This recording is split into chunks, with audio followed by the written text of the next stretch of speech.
तस्य ज्ञानाञ्जनशलाखया चक्षुरुन्मिलितं येन तस्मै श्रीगुरवे नमः। हरे कृष्ण।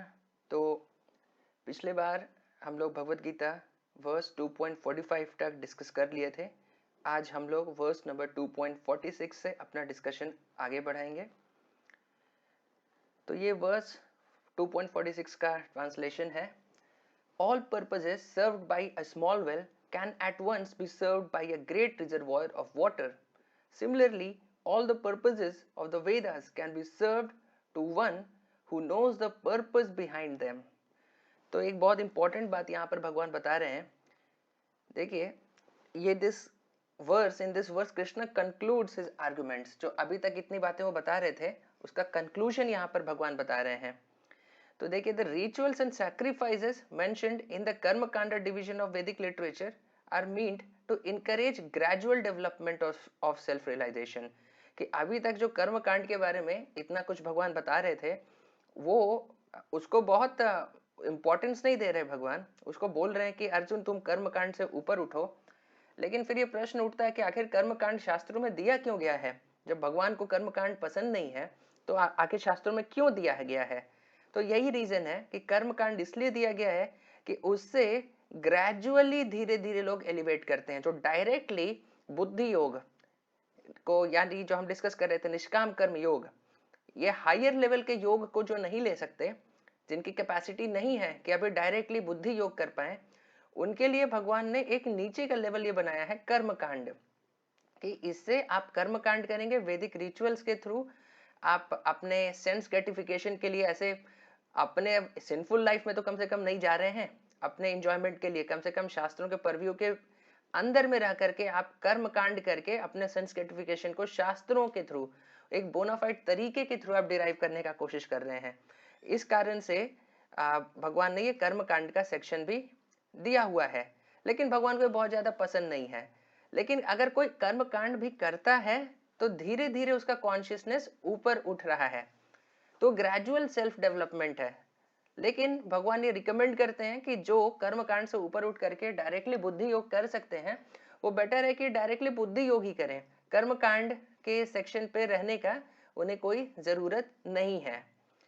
तो इसी को इस वर्स में वो अच्छे से एक्सप्लेन कर रहे हैं कि and self realization means understanding Krishna and one's eternal relationship with him according to Bhagavad Gita 15.15, जो आगे हम देखेंगे 15th चैप्टर 15th वर्स में भगवान ये बता रहे हैं कि एक्चुअल सेल्फ रियलाइजेशन का मतलब है कि मैं शरीर नहीं आत्मा हूं और ये आत्मा भगवान कृष्ण की दास है, ये हमारा रिलेशनशिप है। तो ये सेल्फ रियलाइजेशन होता है। So by engaging in Krishna consciousness, the highest purpose of Vedic knowledge is automatically achieved. So one must be very intelligent to understand the purpose of the Vedas without being attached to the rituals only, and must not desire to be elevated to the heavenly kingdom for better quality of sense gratification. तो यही भगवान बता रहे हैं कि इसीलिए हमें शास्त्रों का पर्पस समझना चाहिए कि शास्त्रों में कर्म कांड भी दिए हुए हैं और उसके बाद फिर उसका हायर सेक्शन जो है, जो बुद्धि योग का सेक्शन है, वो भी शास्त्रों में दिया गया है। लेकिन हमें इंटेलिजेंट होना चाहिए समझने के लिए कि शास्त्रों का पर्पस सिर्फ कर्म कांड नहीं है। इसीलिए हमें सिर्फ कर्म कांड करके बेटर एंजॉयमेंट इस जड़ जगत में, और इस जड़ जगत के बाद अगर हम ये शरीर छोड़ते हैं तो स्वर्ग लोक में जाकर के वहां पे और बेटर एंजॉयमेंट करने का ऐसा हमारे डिजायर नहीं होना चाहिए। इससे हमें आगे बढ़ना चाहिए। तो एनी हाउ ये भी हमें पता होना चाहिए कि Vedic rituals are impossible to be followed in the age of Kaliyuga. जो वैदिक रिचुअल्स हैं, सारे रिचुअल्स की हम नहीं बात कर रहे, लेकिन बहुत सारे रिचुअल्स ऐसे हैं कर्मकांड के जो कि शास्त्रों के हिसाब से अगर प्रॉपरली हम करना चाहें तो अभी इन्हीं हमारे पास पॉसिबल, हमारे कलयुग में हमारे पास रिसोर्सेज नहीं है और न ही उतने क्वालिफाइड ब्राह्मण भी आज अवेलेबल है जो सारे कर्म कांड के रिचुअल्स हम अच्छे से फॉलो कर पाए। तो कलयुग के लिए तो कर्म कांड के लेवल पे रहना एनी हाउ ज्यादा इंटेलिजेंट चॉइस नहीं है। तो हमें भगवान का ओपिनियन यहाँ पे मानना चाहिए और कर्म कांड को छोड़ करके अपने सेंस ग्रेटिफिकेशन, अपने भोग इस दुनिया में, और इस दुनिया में जब इस शरीर को छोड़े तो स्वर्ग लोक में जाकर के ये सब की प्लानिंग करने से बेटर है कि बुद्धि योग करें। जैसा कि भगवान ने बताया, बुद्धि योग यानी निष्काम कर्म योग, जो कि हम 2 लेवल पे कर सकते हैं। हमने ऑलरेडी डिस्कस किया है कि वैसे निष्काम कर्म योगी जो सिर्फ इतना जानते हैं कि हम शरीर नहीं आत्मा है, इस लेवल पे काम करते हैं। तो वो शरीर की एक्टिविटीज से, शरीर के एंजॉयमेंट से और सफरिंग से थोड़ा डिटैच होकर के अपना ड्यूटी समझ के कोई काम करते हैं, तो उन्हें उनके कर्मों का फल नहीं मिलता। ये एक लेवल का निष्काम कर्म योगी है। और इसके बाद फिर एक हायर लेवल के निष्काम कर्म योगी हैं, जो ये तो जानते हैं कि मैं शरीर नहीं आत्मा हूँ, इससे वो जड़ जगत की चीजों से डिटैच्ड रहते हैं, लेकिन एट द सेम टाइम ये भी जानते हैं कि ये जो आत्मा है ये कृष्ण की दास है। तो एक हायर लेवल है उनका। और ये निष्काम कर्म योग से ये एक भक्ति योग के कैटेगरी में भी ट्रांसफॉर्म हो जाता है। तो ये एक हायर लेवल का एक्चुअली निष्काम कर्म योगा है। तो इससे पहले जो लोअर लेवल के निष्काम कर्म योगी हैं वो तो फ्रूट से अटैच्ड ही नहीं रहते हैं, लेकिन जो दूसरे लेवल के निष्काम कर्म योगी हैं उन्हें जो फ्रूट्स मिलता है वो भगवान को ऑफर कर देते हैं। तो एक तरह से देखें तो दोनों लेवल के निष्काम कर्म योगी एक तरह से फ्रूट से पूरी तरह से डिटैच्ड होते हैं। तो भगवान ये एडवाइस कर रहे हैं कि हमें निष्काम कर्म योग या बुद्धि योग के लेवल पर एलिवेट हो जाना चाहिए, कर्म कांड के लेवल पे यहाँ पे नहीं रहना चाहिए। और ये यहाँ से बता रहे हैं कि जैसे कि एक छोटा सा कुआं होता है, all the purposes served by small well can be served by a great reservoir of water. कि एक छोटा सा कुआं है, तो गांव में आप बहुत जगह देखेंगे कि कपड़े धोने के लिए एक दूसरा कुआं होता है, और नहाने के लिए में भी एक दूसरा कुआं होता है, और किचन के बर्तनों को धोने के लिए एक दूसरा कुआं होता है। तो अलग अलग चीज़ों के लिए, अलग अलग कार्य के लिए अलग अलग कुएं होते हैं, क्योंकि एक कुएं में अगर आप नहाते भी हैं, यानी शौच आदि करके आप नहाते हैं, तो कुआं तो सा गंदा हो जाता है। अब वहां पर आप किचन के बर्तन धोना वो सारा एक ही कुएं पे नहीं करना चाहिए। ऐसा गांव में अलग अलग कार्य करने के लिए अलग अलग कुएं होते हैं। लेकिन अगर एक बड़ी नदी हो जो बह रही हो, तो आराम से, या एक बड़ा तालाब भी हो, तो भी आपको अलग अलग कुएं की जरूरत नहीं पड़ती। एक ही तालाब या एक ही नदी ये सारे कार्य कर देती है। तो वही भगवान बता रहे हैं कि इतने सारे छोटे छोटे कर्म कांड के रिचुअल्स जो हम करते रहते हैं, उससे बेटर है कि एक शॉट समझो कि शास्त्रों का पर्पस क्या है, और उस पर्पस के पीछे हमें काम करना चाहिए और बुद्धि योग पे एलिवेट हो जाना चाहिए। तो ये इस वर्स में भगवान अपने आर्गुमेंट को कंक्लूड कर रहे हैं। तो देखिए, even one who has material desires who performs बुद्धि योग will be purified because he is fixed in transcendental knowledge. तो यहाँ पे प्रश्न उठ सकता है कि हम तो अभी भी, हमारे अंदर भौतिक इच्छाएं हैं, हमारे पास एम्बिशंस हैं मटेरियल वर्ल्ड में बहुत कुछ अचीव करने का, तो इतना जल्दी कैसे छोड़ पाएंगे। तो यहाँ पर भगवान ये भी बता रहे हैं कि अगर आपके पास मटेरियल डिजायर है भी, तो भी आप इस बात को थ्योरेटिकली एटलीस्ट एक्सेप्ट करिए कि मैं शरीर नहीं आत्मा हूं और मैं कृष्ण का दास हूं, और उस लेवल पर रियलाइजेशन ना होने के बाद भी उस लेवल पर एक्ट करिए। तो वैसे करने से भी आपके शुद्धिकरण हो जाएगा। जो मटेरियल डिजायर्स हैं वो धीरे धीरे चली जाएंगी, और आप ट्रांसेंडेंटल नॉलेज, यानी ये ज्ञान कि हम शरीर नहीं आत्मा है और हम कृष्ण के दास हैं, इस लेवल को आप अप्रोच करेंगे। तो बीमारी है तभी हमें ट्रीटमेंट चाहिए होता है, अगर हम बीमार नहीं है तो ट्रीटमेंट हमें नहीं चाहिए होता है। तो अगर आपके पास मटेरियल डिजायर पहले से ही नहीं है, तो योग प्रैक्टिस करने का कोई मतलब ही नहीं बनता, क्योंकि हमारे पास मटेरियल डिजायर है तभी तो हम योग प्रैक्टिस करते हैं। तो यही भगवान यहाँ पे बता रहे हैं कि ठीक है, मटेरियल डिजायर है, लेकिन फिर भी बुद्धि योग के लेवल पे हमें एक्ट करना चाहिए, तो धीरे धीरे हम एलिवेट हो जाएंगे। तो नेक्स्ट वर्स से देखिए, यहाँ पे कनेक्शन है कि because Krishna has explained several alternative levels of activity, he next explains the specific level on which Arjun is qualified to act. तो यहाँ पे देखिए अलग अलग लेवल पे भगवान बताए हैं कि तुम्हें क्यों करना चाहिए। कर्म कांड के लेवल पे बताए हैं, ज्ञान के लेवल पे भी बताए हैं, और यहाँ पे निष्काम कर्म योग के लेवल पे भी बताए हैं। तो अब यहाँ पे बता रहे हैं कि इतने लेवल पे बताए हैं, लेकिन किस लेवल पे अर्जुन तुम्हें कार्य करना चाहिए, तुम किस लेवल पे कार्य करने के लिए क्वालिफाइड हो, वो अपना ओपिनियन यहाँ पे भगवान अब दे रहे हैं। तो ये वर्स 2.47 है, जो कि बहुत ही फेमस वर्स है, जिसको कि सब लोग जानते हैं, आप भी जानते ही होंगे। कर्मण्यवाधिकारस्ते माँ फलेषु कदाचन माँ कर्म फल हेतुर्भु माते संगस्त्व अकर्मणि। यानी यहाँ पे भगवान बता रहे हैं कि you have a right to perform your prescribed duty, but you are not entitled to the fruits of action.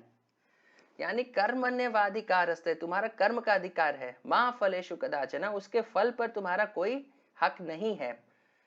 हाँ, वो फल मेरे हाथ में है, वो मैं देता हूं।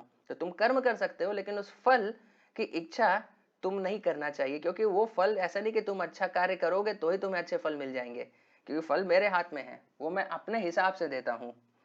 तो never consider yourself the cause of the results of your activities and never be attached to not doing your duty. तो यहाँ पे भगवान बहुत सारी चीज बता रहे हैं, तो इस वर्स को हम इसके अलग अलग पार्ट्स में डिस्कस करेंगे। तो यहाँ पे देखिए, यहाँ पे 3 कंसिडरेशन है: prescribe duties, capricious work and inaction. तो प्रिस्क्राइब ड्यूटीज क्या होती हैं? जो शास्त्र में बताई गई हैं कि हमारे वर्ण और आश्रम के हिसाब से जो हमें स्पेसिफिक हमारे कार्य हैं, जो ब्राह्मण के जो कार्य हैं, क्षत्रिय के जो कार्य हैं, वैश्य के कार्य हैं और शूद्र के कार्य हैं। उसी प्रकार अगर मॉडर्न टाइम में देखा जाए तो आप स्टूडेंट हैं तो आपकी कुछ ड्यूटीज हैं, आप अगर फैमिली के लीडर हैं तो आपकी कुछ ड्यूटीज हैं, आप अगर कहीं पर एम्प्लॉय हैं तो वहां पर आपकी जो ड्यूटीज हैं। तो ये प्रिस्क्राइब ड्यूटीज हैं जो सोसाइटी के स्ट्रक्चर के हिसाब से, तो वैदिक टर्म्स में वर्णाश्रम के हिसाब से जो आपकी ड्यूटीज हैं उन्हें प्रिस्क्राइब ड्यूटीज कहते हैं। और कैप्रिशियस वर्क यानी वो वर्क जो कि ऑथराइज्ड नहीं है, जो कि सिंफुल है, उसे कैप्रिशियस वर्क कह सकते हैं। और इनएक्शन यानी कुछ नहीं करना, चुपचाप एक जगह बैठे रहना। तो ये 3 तरह के कंसिडरेशंस यहाँ पर हैं। लेकिन इतना जान लीजिए, both capricious work and inaction both bring sinful reaction. तो अगर आप सिंफुल काम करते हैं तो आपको तो सिंफुल रिएक्शन मिलता ही है, लेकिन अगर आप कुछ भी नहीं करते हैं, आपका जो ड्यूटी है उसे आप परफॉर्म अगर नहीं करते हैं तो भी आपको सिंफुल रिएक्शन मिलता है। तो दोनों ही चीजें सिंफुल हैं। आप अगर गलत कार्य करें तो वो भी सिंफुल है, और अपनी ड्यूटी उसको ना करें तो भी वो सिंफुल है। तो हमारे लिए प्रिस्क्राइब ड्यूटीज करना बहुत इंपॉर्टेंट है। तो now prescribe duties can be fitted into 3 सब डिविजन्स। तो प्रिस्क्राइब ड्यूटी भी अब तीन कैटेगरी में हो सकता है: रूटीन वर्क, इमरजेंसी वर्क और डिजायर्ड एक्टिविटीज। तो रूटीन वर्क ये क्या है? Performed as an obligation in terms of scriptural injunctions without desire for result is action in the mode of goodness. यानी रूटीन वर्क जो हम करते हैं वो शास्त्रों के इंजंक्शन के हिसाब से, जैसे शास्त्र बताते हैं उसके हिसाब से, और उसमें हम डिजायर नहीं करते हैं रिजल्ट्स का, तो ये सत्व गुण में होता है, मोड ऑफ गुडनेस में। And work with results becomes the cause of bondage. अगर आप रिजल्ट एक्सपेक्ट करते हैं तो वो बॉन्डेज का कॉज बनता है, जो हमने पहले डिस्कस किया है कि अगर हम डिटैच्ड वे में करते हैं विदाउट डिजायरिंग एनी रिजल्ट्स तो वो सत्व गुण में रहता है और वो कोई एक्शन या रिएक्शन नहीं जनरेट करता है। आपको उसके गुड या बैड कर्म उसको उसके ऊपर आपको लगता नहीं है। लेकिन अगर आप रिजल्ट डिजायर करते हैं, उस वर्क का क्रेडिट लेते हैं, उसे कुछ प्रॉफिट आप डिजायर करते हैं, तो वो बॉन्डेज का कॉज बन जाता है। तो such work is not auspicious. तो यहाँ पे भगवान रिकमेंड कर रहे हैं कि हमें रूटीन वर्क करना चाहिए और डिजायर्ड एक्टिविटीज नहीं करना चाहिए, यानी वो एक्टिविटीज जिनसे हमें कुछ डिजायर है। और इमरजेंसी वर्क एक अलग कैटेगरी है, जो इमरजेंसी में हम कभी कोई अर्जेंसी हो गई तो उसमें उसमें कुछ अलग सेट ऑफ रूल्स होते हैं कि इन जनरल जैसे कि ब्राह्मण को ब्राह्मण जैसा एक्ट करना चाहिए, लेकिन अगर अर्जेंसी हो गई तो he can act as a vaishya. Kshatriya को क्षत्रिय जैसा ही कार्य करना चाहिए, लेकिन अगर अर्जेंसी हो गई तो he can also act as a vaishya, जो कि उसका धर्म नहीं है, लेकिन अगर इमरजेंसी हो गई तो वैसे किया जा सकता है।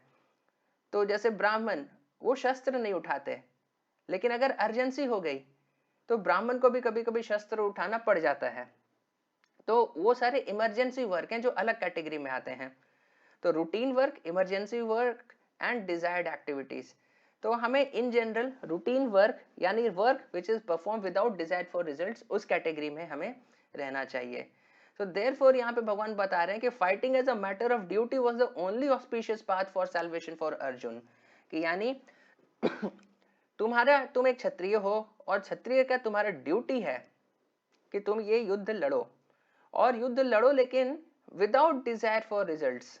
उस तरीके से लड़ो, रिजल्ट मेरे हाथ में है, लेकिन तुम्हारी ड्यूटी है तो तुम डिटैच्ड वे में अपनी ड्यूटी करो। This is the only auspicious path for you Arjun. So this is the concept of duty, यानी dispassionate way में proper actions whose performance is its own reward। यानी इस तरह का ड्यूटी परफॉर्म करना is does not need any external reward. The performance of duty itself is a reward. So ये जो concept है, this is becoming increasingly foreign to modern society. तो modern society अगर आपको कुछ मनी ना मिले उसके बदले में या फिर कोई भी तरह का प्रॉफिट ना मिले, तो just because it is your duty, तो बहुत कम ही लोग आपको ऐसे मिलेंगे जो कि ये कार्य करना चाहेंगे, कि सिर्फ ये वो कार्य इसलिए कर रहे हैं क्योंकि उनको लगता है कि मेरी ये ड्यूटी है. एक टीचर है, क्योंकि वो टीचर है उसे स्टूडेंट को बहुत अच्छे से पढ़ाना चाहिए, लेकिन अगर वो ये सोचता है कि अरे ये एक्स्ट्रा क्लासेस लेने से मुझे कुछ एक्स्ट्रा पैसा तो नहीं मिलता है, तो क्यों मैं फालतू का एक्स्ट्रा क्लास लूं, तो then this is under the 3 modes. ये यहाँ पर आपका डिजायर्ड एक्टिविटीज के कैटेगरी में चला जाएगा. तो he is supposed, he is a teacher, उसका ड्यूटी है टू टीच प्रॉपरली, तो he should teach properly. That is duty platform. तो ये जो कॉन्सेप्ट ऑफ ड्यूटी है, जो कि वैदिक एजेस में, हमारे पुराने जो वैदिक काल थे उस समय, ये कॉन्सेप्ट पे कम से कम इस लेवल पर तो लोग रहते ही थे, मैक्सिमम पॉपुलेशन कि ड्यूटी के लेवल पर वो रहते थे. उन्हें पता था कि हमें सबको अपनी ड्यूटी परफॉर्म करनी है. लेकिन ये कॉन्सेप्ट आज के सोसाइटी में बहुत ही कम हो गया है. लोगों को अगर उसके बदले में कोई फायदा नहीं दिखता तो सिर्फ अपना ड्यूटी समझ के कोई काम करने वाले बहुत कम ही लोग बच गए हैं. तो this is an excerpt from Srila Prabhupada's lecture on this verse only. तो देखिए यहाँ पे शिला प्रभुपाद बहुत अच्छे बातों को थोड़ा कितने सिंपली एक्सप्लेन कर रहे हैं. तो यहाँ पे देखिए वो बता रहे हैं कि कर्म मीन्स वर्क. तो one should not think that because I am not this body I do not need to work. क्योंकि जैसे हमने डिस्कस किया कि जब हमें ये ज्ञान हो जाए कि हम शरीर नहीं, हम आत्मा है, तो शरीर के लिए अब काम करने का कोई इम्पेटस नहीं बचा. तो यहाँ पर वो बता रहे कि नहीं, कि आपका अगर ये पता भी चल गया आपको कि हम शरीर नहीं है, तो भी आपको कार्य करना, कर्म करना नहीं रोकना है. If you cease to work then idle brain is a devil's workshop. यानी आप कार्य करना रुक गए, आप समझ गए कि हम शरीर नहीं है और शरीर के लिए कार्य करना बंद कर दिया, तो जो हमारा माइंड है ना, ये एक डेविल्स वर्कशॉप है. तो हमें कार्य, अपने कर्म जो हमारी ड्यूटी है उसे हमें करते रहना चाहिए. We have to work, but you should not desire to enjoy the fruit of your activities. That's the point. You have to do the work, लेकिन आपको उसके फ्रूट्स जो आते हैं उसको एंजॉय करने का डिजायर नहीं होना चाहिए. Don't be the cause of the result of your activities, otherwise you will be bound by the interaction of your activity. अगर आप सोचते हैं कि एक्टिविटीज का उसका कॉज मैं हूं, जो रिजल्ट आए उसका कॉज मैं हूं, then you will be bound. अगर आप ये सोचते हैं कि मैं कॉज नहीं हूं, I am just an instrument, मैं तो सिर्फ अपना ड्यूटी कर रहा हूं, रिजल्ट देने वाले तो भगवान हैं, जो इस वर्ष में भगवान बता भी रहे हैं कि कर्मण्यवाधिकारस्ते मा फलेषु कदाचन, that you have the right to perform your duty but you are not entitled to the fruits of action. तो fruits of action वो भगवान अपने हिसाब से देते हैं. तो अगर लेकिन हम सोचते हैं कि we are the cause, then we will be bound by that activity. If you are not the cause, the effect will not touch you. अगर आप उसके cause का position नहीं लेते हैं तो effect वो चाहे पॉजिटिव और निगेटिव हो, वो आपको टच नहीं करेगा. जैसे कि महाभारत में भगवान ने युधिष्ठिर महाराज को झूठ बोलने को कहा. तो झूठ बोलना एक तरह से देखा जाए तो पाप है, लेकिन क्योंकि वो भगवान के आदेश पर किया जा रहा है तो उसका कोई कर्म नहीं लगता, क्योंकि उसका इम्पेटस आप उसको अपने आप खुद को उसका कॉज नहीं बना रहे. कॉज आप उसको एक ट्रांसपेरेंट मीडियम के जैसे, आप सिर्फ भगवान के इंस्ट्रक्शंस को फॉलो कर रहे हैं और आप सिर्फ एक इंस्ट्रूमेंट बन गए हैं.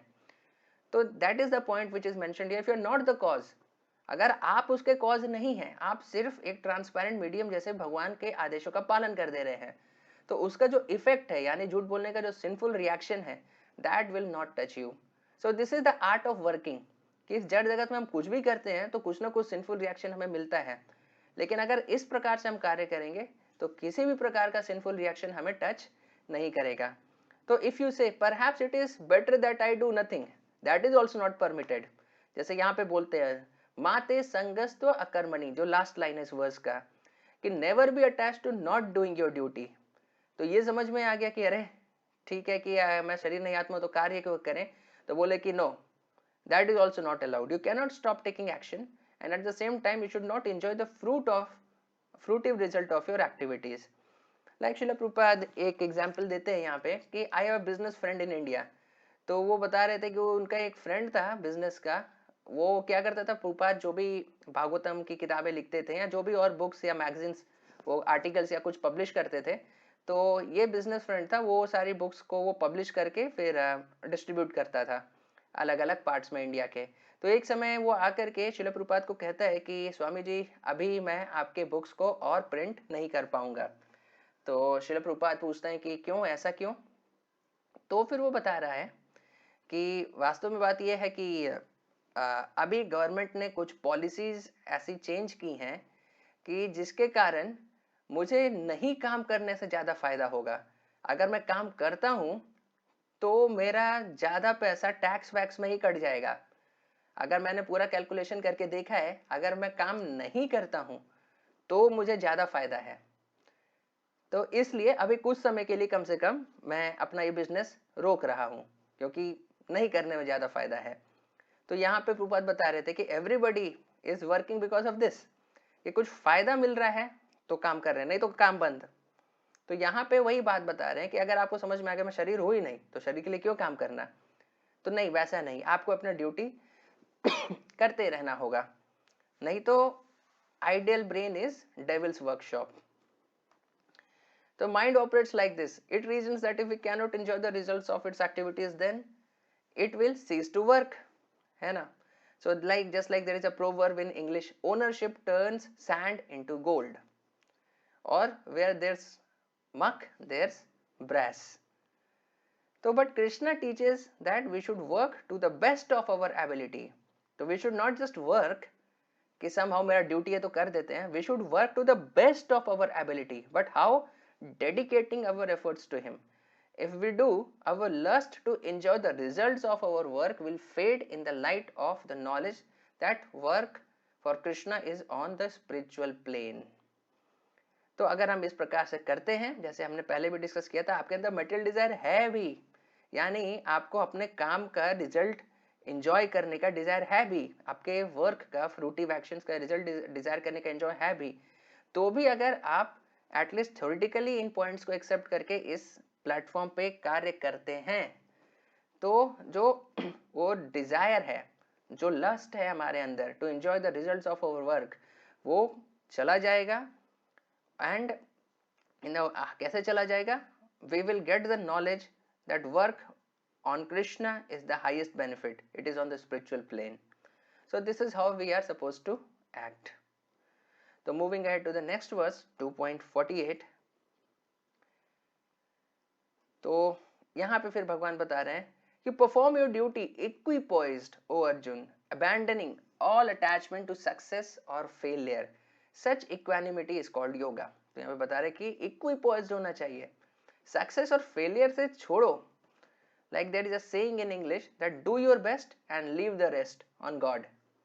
So that is the thing. You perform your duty और equipoised होकर के कि abandoning all attachment to success or failure. Such equanimity is called yoga.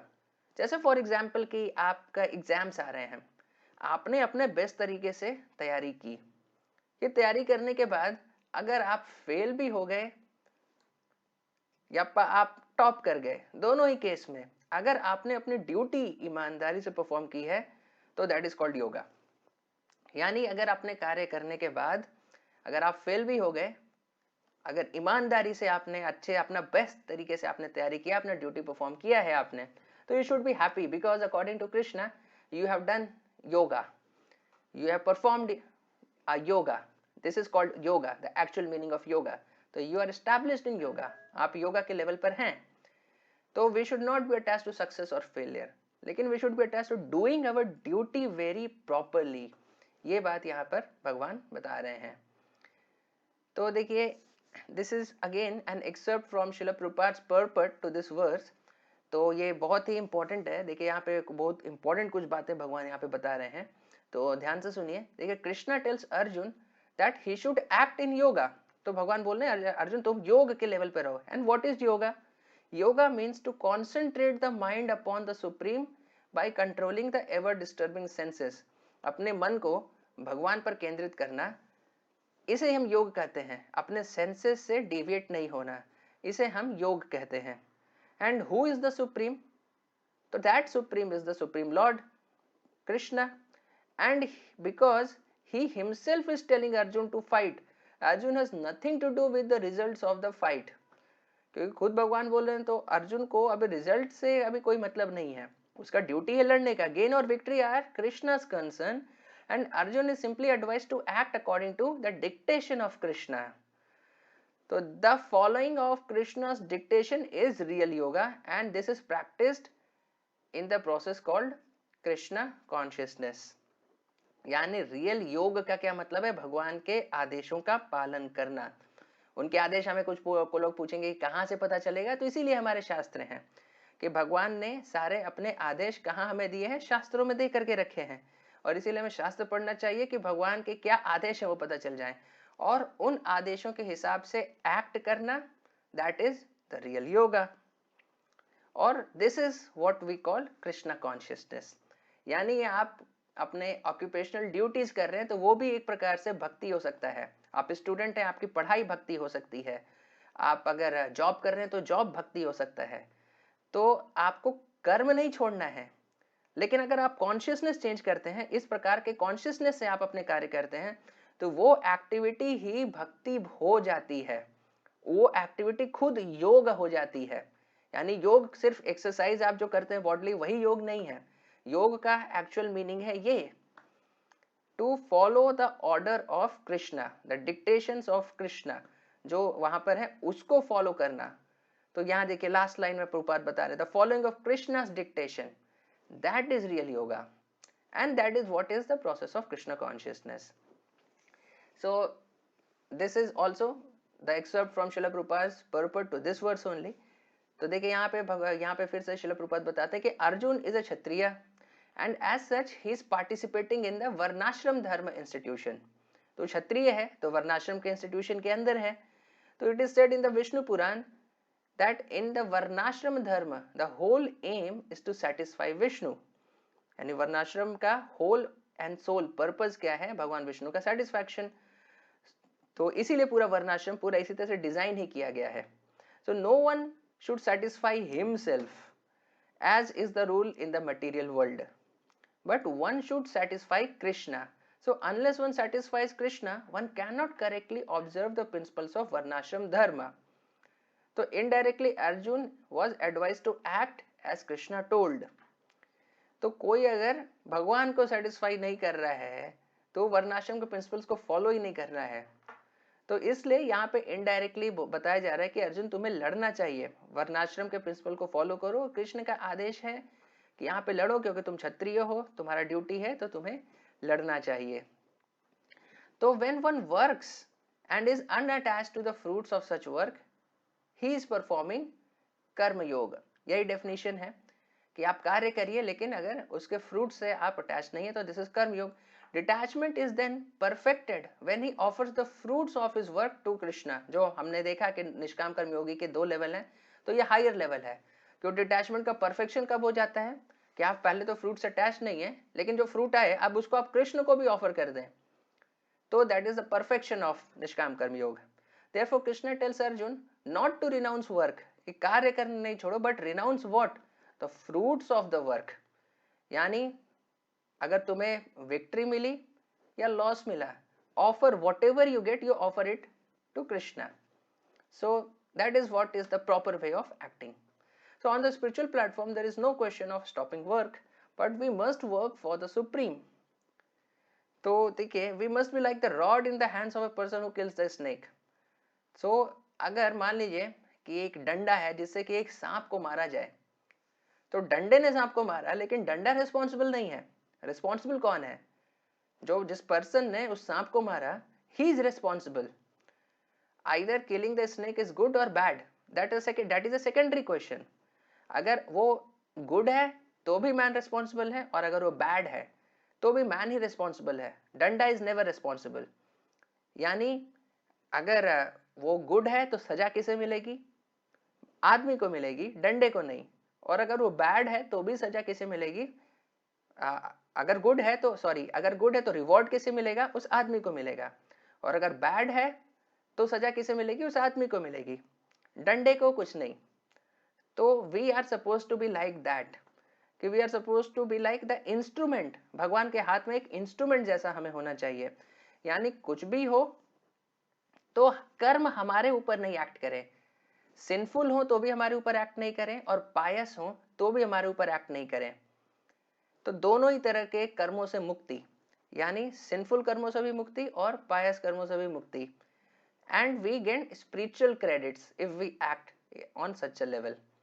ये हमें गलत कर्म भी नहीं मिलते, हमें नेगेटिव कर्म भी नहीं मिलते, और पॉजिटिव कर्म भी हमें नहीं मिलते, क्योंकि हम भगवान के तरह के बिहाफ पे एक्ट कर रहे हैं, तो हमें स्पिरिचुअल क्रेडिट्स मिलते हैं। तो पायस और impious credits are different from spiritual credits, ये ध्यान रखिएगा कि अगर आप कर्म कांड के लेवल पे एक्ट कर रहे हैं तो आप अच्छे कार्य करेंगे तो आपको अच्छे पायस क्रेडिट्स मिलते हैं, और अगर पाप करते हैं तो निगेटिव क्रेडिट्स मिलते हैं। लेकिन दोनों ही आपको इस जड़ जगत में बाउंड करेंगे। आपके पास अगर पॉजिटिव पुण्य के भी क्रेडिट्स हैं तो उसे एंजॉय करने के लिए आपको वापस इस धरती पे फिर से जन्म लेना पड़ेगा, क्योंकि आप, और पाप है तो आपको लेना ही पड़ेगा, पुण्य है तो भी आपको उसे एंजॉय करने के लिए इस धरती पर जन्म लेना पड़ेगा। लेकिन अगर आपके पास स्पिरिचुअल क्रेडिट्स हैं तो आप सीधे भगवान के धाम में वापस जाएंगे पायस क्रेडिट से। यानी पुण्य से कोई भगवान के धाम नहीं जाता, पुण्य से आप स्वर्ग लोग जा सकते हैं, लेकिन आप भगवान के धाम जाने के लिए आपको पुण्य की जरूरत नहीं है। वो स्पिरिचुअल क्रेडिट्स होते हैं, वो अलग होते हैं। तो यहाँ पे वो चीज है कि अगर आप इस प्रकार से कार्य करते हैं तो you earn spiritual credits, you do not earn pious और impious credits. So this is how one is supposed to work. Now connection to the next verse should be noted because it is connected to the question Arjun will ask Krishna at the opening of chapter 3. तो ये देखिए, ये उस श्लोक से connected है, तो हम बस ये श्लोक देख लेते हैं, इसका डिस्कशन हम लोग मे बी नेक्स्ट टाइम करेंगे। तो यहाँ पे ओ धनंजय, धनंजय यानी अर्जुन का ही एक नाम धनंजय है, keep all abominable activities far distant by devotional service, and in that consciousness surrender unto the Lord. Those who want to enjoy the fruits of their work are misers. तो ये वो श्लोक है जिसका which is connected to the opening verse of chapter 3. ठीक है, opening concepts of chapter 3 जो उधर आने वाले हैं, तो जिसका कि डिस्कशन हम अपने नेक्स्ट सेशन में करेंगे। अगर आपके कोई प्रश्न हैं आज के डिस्कशन के ऊपर तो आप हमें नीचे कन्वर्सेशन में चैट बॉक्स में लिख करके बता सकते हैं, हम उनके उत्तर वहां पर दे देंगे। Thank you very much. Srila Prabhupada की जय।